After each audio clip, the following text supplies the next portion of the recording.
Mm-hmm. And I Uh, like also how Camille is brought up by NXP, and they picked up Gragas as well to disregard the counters. Yeah. Here we go, guys. Potentially the final game of this series. NXP leads the series 2-0 against Omega. And right now, we have a very, very standard lineup from NXP. We've seen this lineup before. Same goes for Omega.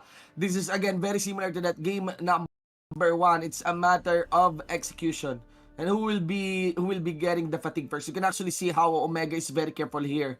No heavy dives, no heavy invades against NXP. Yeah, I mean it's a do or die game, right? It's the last of the last. If Omega Esports loses this game, it's not gonna be good for Omega Esports. But nevertheless, it's gonna be the first blood of Omega Esports taking the mid, taking the W in that fight. Considering that you really don't have that consistent DPS, consistent damage from Chili, from a Gragas, while NXP has those shurikens, has the consistent damage up and running for themselves, thus producing the first blood kill from their team, now putting them at a 500 gold lead. Indeed, man. 1-0. 4.7, 4.3k still only just the first blood indeed for Arise here. But the thing here is that that's still Gragas, and the strength of the Gragas, as long as you get your level 5, we still have options and freedom to actually win team fights. It's a matter of just how good you place your explosive gas. NXP still at it with their rotation. They're gonna be faster compared to Omega in completing the push on an outer turret. Of course, the Arisen here cannot do anything on contesting also the mirror done by Omega. Mm-hmm. And NXP, considering that they are first into going to pressure that bottom lane turret, they're gonna take it first, which means they're gonna take that tower first blood, which now puts them at an even level playing field when it comes to the gold lead. But nevertheless, Omega Esports still has the opportunity to go for that trade-off into the top lane, which puts them at a bit of an advantage right now against NXP. But NXP is continuing the pressure. Not traditional that we have seen them punish the tier 2 turret, but they're now going back. Indeed. Alright. I'm Mm-hmm. actually trying to spot out what are the possible engages here, because obviously the next trade, the Infinity, if you want to anticipate it, it would be onto the bottom lane and Baron lane once again. But this time mirrored to the side of NXP and Omega. But if that happens, I think members of Omega will be in the position to actually rotate quickly onto the Baron. But rather what NXP did is they anticipated the rotation of a solo Akali Mm-hmm. going into that Dragon lane. I'm very curious actually why she's there. It's a little bit too early. But, Joshi here, he is the big bane against Akali of JLC. Mm-hmm. And considering that Alistar actually went for the sweeping ward as well earlier, actually just placed Akali in a very bad situation wherein his location is always known for Yep. the side of NXP. But yeah, Yeah, that and first. even the Tempest, even the third skill of Mm-hmm. Lee Sin. That's why Mm-hmm. Josh is really good against the Akali of JLC. Akali.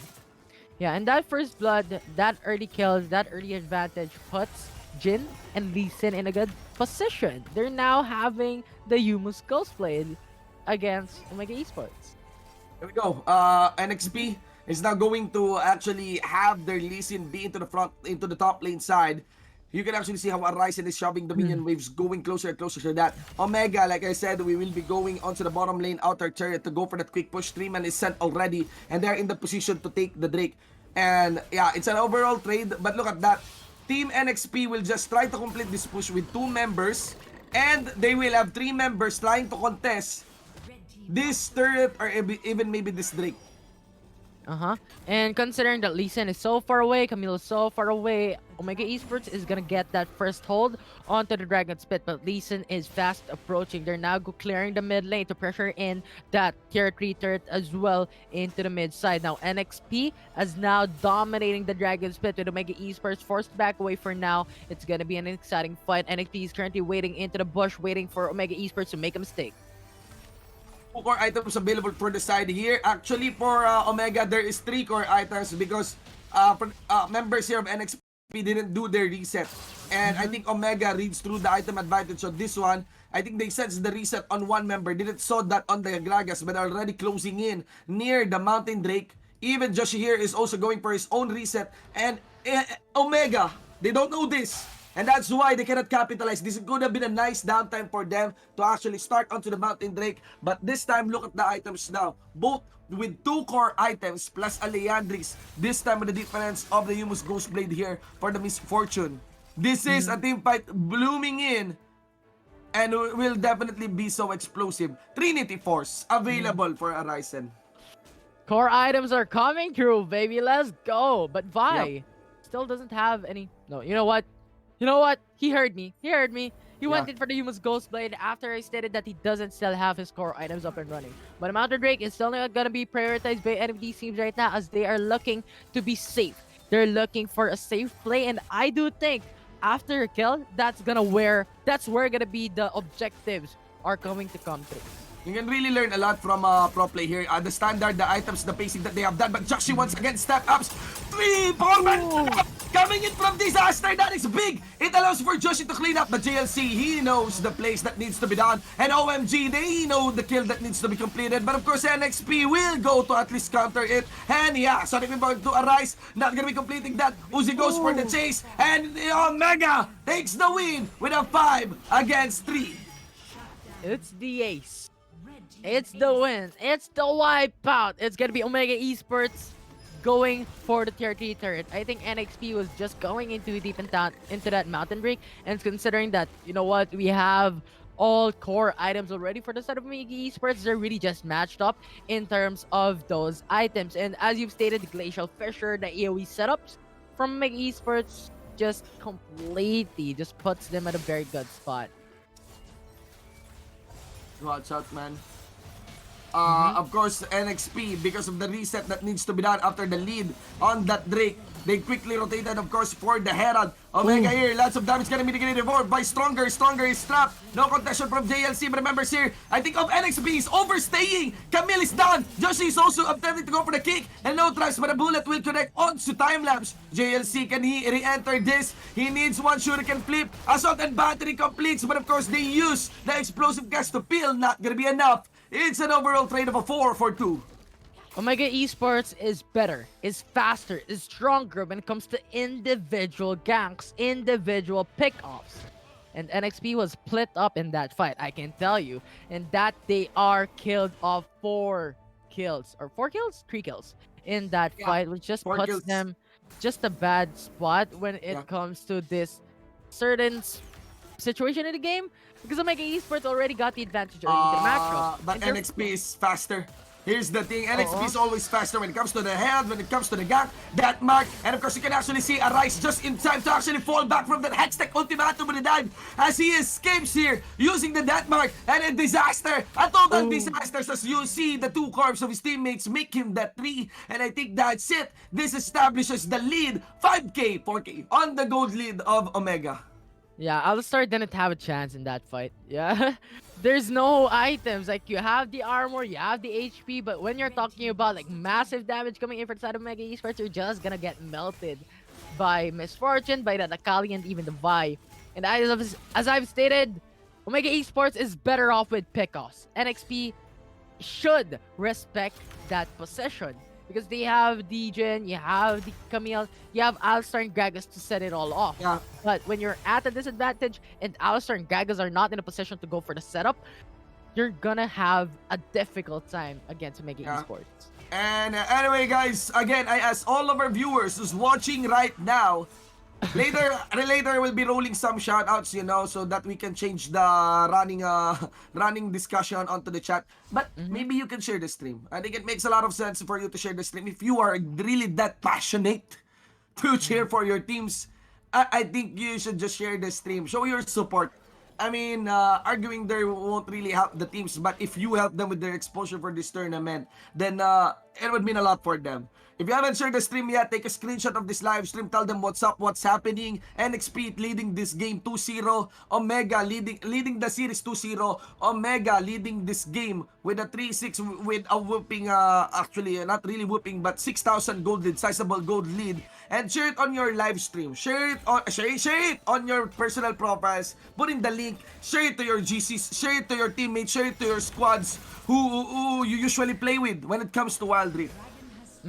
Yeah, and speaking of what's happening right now, it's gonna be the Cloud Drake available in this fight. NXP is dominating when it comes to the Grand Spit. Omega Esports want to contest this. They're going in for the backlines. It's gonna be Vi waiting into the side lanes. Goes for the dash. It's gonna be the steal. It's gonna be the impressive. Trying to go for that smite and taking it home for the Cloud Drake. He did complete that one. Of course, he focuses towards the Jhin. He doesn't stop, maybe because they need to stop at least the recall here of NXP. But they don't want to dive in way too deep. It is already complete. The turret taken in by Arise. El Clasico Lepor 1 by Omega. And you can also see one by one members here of Omega collapsing towards the Baron. But they have the vision. There is no sweeping. Where is the sweeping? It's also on cooldown. And Impressive is not using it. They have a clear vision. You get the steal on the Drake. We will get the steal on the Baron. And there's the next activation. Who will go down? It's still gonna be to the side of OMG. And let's see here as members of NXP tries to clean up, or maybe not. They're gonna be the ones who will be cleaned up.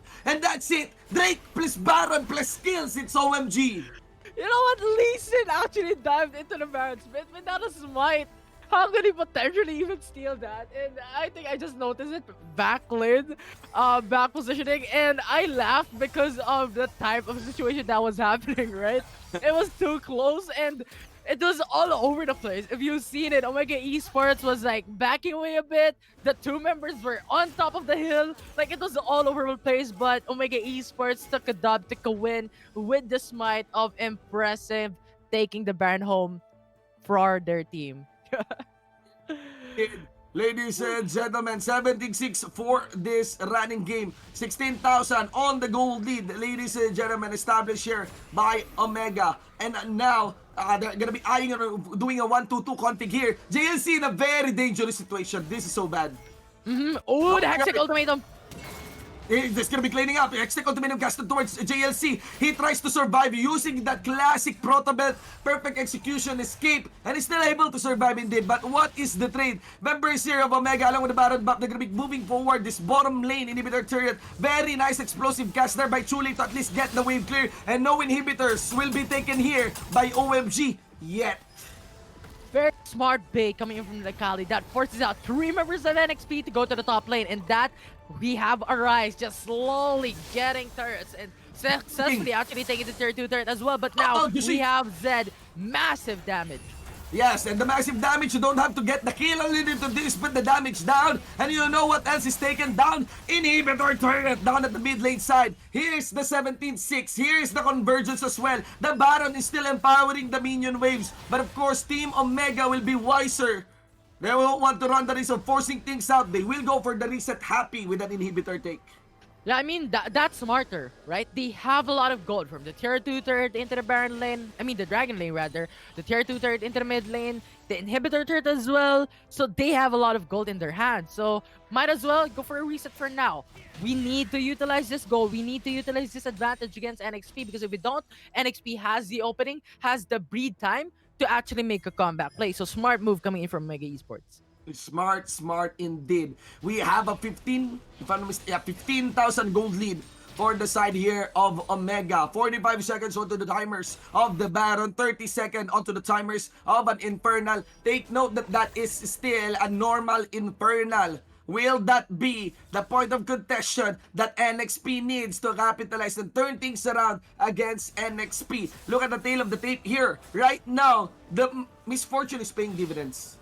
For the side here of Omega. I really believe the misfortune is really a nice pick up compared to the Ziggs earlier, compared to the Jhin, who's really difficult to pull off in this high level play because you'd always be zoned out. The reload time in this highest level of play is so important. Those times that you're reloading, it is always so important compared to the Misfortune who doesn't need to reload. Infinite bullets on Misfortune. Actually, she has an excess of bullets Told to me by one armor dealer in Bilgewater that she uses it and wastes it on bullet time.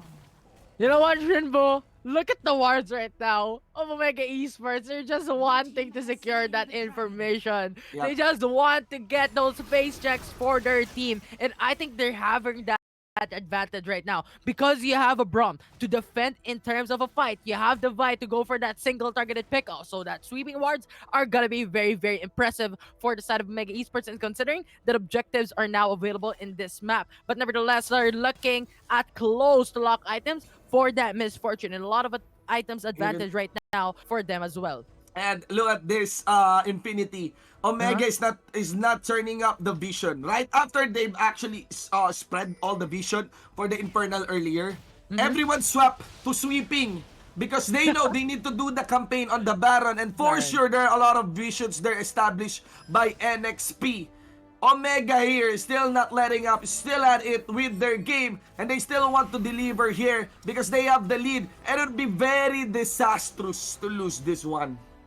Now Zed split pushes into the Baron lane, or Dragon lane rather. Now that forces that Camille to just stay put in that They will lane. start, Jin yeah. in that Gragas is staying into the mid lane as Lee Sin actually knows, has a feeling that Omega Esports is now hovering to the Baron lane. That skill shot is gonna connect onto that Baron, knowing that Baron is not gonna be contested or initiated by Omega Esports, but Oh, we might expect it soon. It's gonna be oh, very exciting as the top lane. We have a oh. Kali. Yeah, very dangerous. Stronger going for the cut. They want to commit fully on so that Joshi teleport is coming in. But Arise still has the minion wave down at the bot. And of course, they will peel out. Oh They will no. quickly rotate for Arise. Arise would still be able to get. Maybe he did receive the explosive cast. He's very much willing to use the death mark. He will burn through minion wave 67 on Oh. the health of the turret. He also killed the Gragas. That's 4v5 overall on the map. This is OMG's pressure to establish. It's not something you wanted. Baron Nashor is available for Mega Esports. Having that one member disadvantage is not exactly what you want in this fight. And considering that one inhibitor turret is already open to the mid lane, you might expect 1-3-1 situation to pressure in all lanes, wherein NXP is gonna be split up. So they need to think on what they're gonna do, as 20 seconds is still remaining for Chully to go and respond in this fight.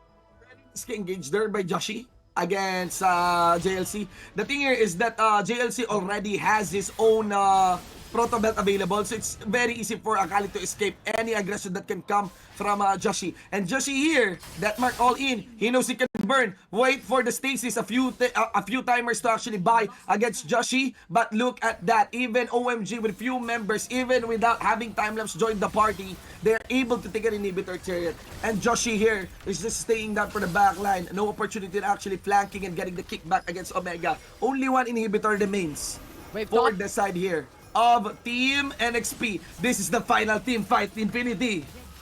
It's gonna be Braum hovering into the sidelines, going in with a Glacial Fissure. It's gonna be the Camille actually pinned down by the enemy team with the dash away, actually connecting into the base. Now safe, but it's still not gonna be the end. It's Misfortune going for the bullet time, not connecting, but the massive amount of damage. Just saying that the GA has gonna be popped. It's not gonna be enough, as Omega Esports is gonna gain game number 3 into this fight. It's 2-1 of NXP.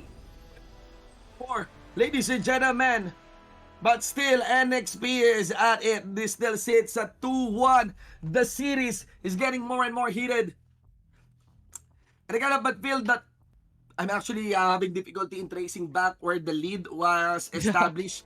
But for the most part, it got Seeker onto the split push available from Arise. It's just very hard to deal with Arise. Not to mention, there's just so many attempts on killing Arise, and Arise knows the formula on how to escape on a Zed. He doesn't even worry about the Hextech Ultimatum. Yeah. I think the switch here is the early game. Right? When Gragas was laneed early to the matchup Yep. by Omega Esports, they